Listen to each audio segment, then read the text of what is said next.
Cancer లక్షణాలు patient బట్టి మారుతూ ఉంటాయండి.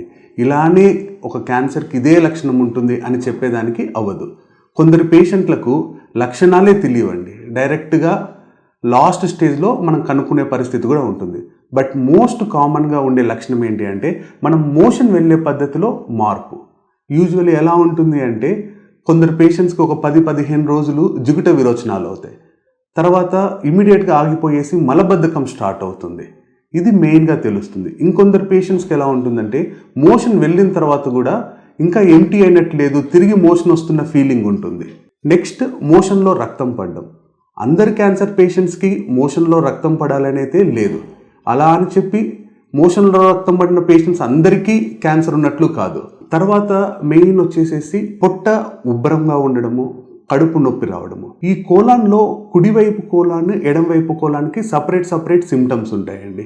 కుడివైపు కోలాన్కి వచ్చే లోపలికి మనకు తెలియకుండానే కొంచెం రక్తం పోవడం వల్ల రక్తహీనత ఉంటుంది.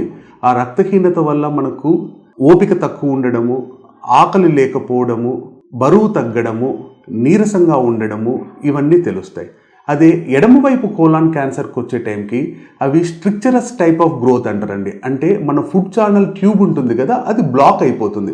సో అలాంటి పేషెంట్స్కి ఏంటంటే మోషన్ పోయేదానికి అవ్వదు, పొట్ట ఉబ్బరంగా ఉండి వామిటింగ్స్ అన్నీ అవుతాయండి. అలాంటి వాళ్ళకు ఎమర్జెన్సీగా సర్జరీ చేయాల్సిన పరిస్థితి ఉంటుంది.